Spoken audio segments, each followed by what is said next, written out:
नमस्कार बंधुरा आज आमी ढेঁড়স और चिंगड़ी माछेर एक दारुण स्वादेर रेसिपि निये हाजिर हयेछि। तार जन्य चिंगड़ी माछ एखाने आमी भालो करे कुटे बेचे धुए नियेछि परिष्कार करे और ढेঁড়সगुलो धुए लम्बा लम्बा करे एरम दुभाग करे केटे नियेछि और आलुओ एरम लम्बा लम्बा करे केटे नियेछि। एबारे आमी ग्यासेर उपरे एक कड़ाई बसिए ताते परिमाण मतो सर्षेर तेल दिए दिएछि। तेलटाके खूब भालोभाबे गरम करे नेब।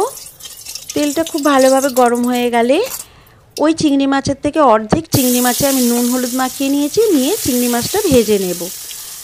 চিংড়ি মাছটা খুব বেশি ভাজবো না, হালকা একটা কালার চলে এলেই নামিয়ে নেব। চিংড়ি মাছ বেশি ভাজলে শক্ত হয়ে যায়। চিংড়ি মাছটা হালকা ভাজা হয়ে গেছে, তুলে রেখে দেব। ওই চিংড়ি মাছ ভাজার তেলেই একটা তেজপাতা ছিঁড়ে দিয়ে দেব আর একটা শুকনো লঙ্কা দিয়ে দেব। এই দুটো একটু অল্প ভেজে নেব। তেজপাতা শুকনো লঙ্কাটা ভাজা ভাজা হয়ে গেলে একটা বড় সাইজের পেঁয়াজ কুচি করে রেখেছিলাম, সেই পেঁয়াজটা দিয়ে দেব। পেঁয়াজটা দিয়ে বেশ ভালোভাবে একটু ভেজে নেব। পেঁয়াজটা যখন একটা হালকা কালার চলে আসবে তখন যে লম্বা লম্বা করে আলুগুলো কেটে রেখেছিলাম সেই আলুগুলো ভেজে নেব। পেঁয়াজের সঙ্গে দিয়ে দেব। আলুগুলো দিয়ে পেঁয়াজের সঙ্গে খুব ভালোভাবে ভেজে নিতে হবে। এই সময় আঁচটাকে মিডিয়ামে রাখতে হবে। মিডিয়াম আঁচে রেখে আলু আর পেঁয়াজটা ভেজে নিতে হবে। आलू और पेঁয়াজটা भाजा हो गेছে। এবারে যে লম্বা করে আমি ঢেঁড়সটা কেটে রেখেছিলাম সেই ঢেঁড়সটা দিয়ে দেব। ঢেঁড়সটা দিয়ে খুব বেশি ভাজবো না, একটু হালকা নাড়াচাড়া করব।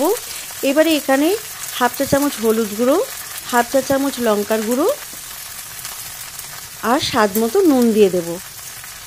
মশলাটা দিয়ে ঢেঁড়স আর আলুর সঙ্গে ভালোভাবে কষিয়ে নিতে হবে যাতে মশলার কোনো কাঁচা গন্ধ না থাকে। এই সময় আঁচটাকে লো করে দিয়েছি। লো আঁচে রেখে আমি মশলার সাথে সবজিগুলো ভালোভাবে কষিয়ে নিচ্ছি। খুব ভালোভাবে মশলার সঙ্গে সবজিটা কষিয়ে নিতে হবে। কষানো হয়ে গেছে একদম। এবারে যে চিংড়ি মাছটা ভেজে আমি তুলে রেখেছিলাম সেই চিংড়ি মাছটা আর 3-4টে কাঁচা লঙ্কা চেরা দিয়ে দেব।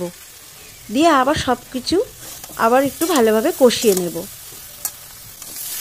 এই রান্নায় যত কষানোটা ভালো হবে সবজিগুলো তত খেতে বেশি ভালো লাগবে। এবারে আগে থেকে গরম জল করে রেখেছিলাম সেই গরম জলটা দিয়ে দেব। এই রান্নাটা একটু ঝোল ঝোল হয়, এটা সাধারণত ভাতের সঙ্গেই বেশি ভালো লাগে। এবারে একটা ঢাকা দিয়ে দেব, দিয়ে 6 থেকে 7 মিনিট রান্না করে নেব। 6 থেকে 7 মিনিট পর দেখাচ্ছি, দেখুন সবজিগুলো একদম সেদ্ধ হয়ে গেছে। আবার একটু নাড়াচাড়া করে নেব, নিয়ে আর একটু রান্না করে নেব। আর 2 মিনিট মতো রান্না করে নেব। দেখুন আর 2 মিনিট মতো আমার রান্না করে নেওয়া হয়ে গেছে। একদম রেডি আমার ঢেঁড়স চিংড়ি।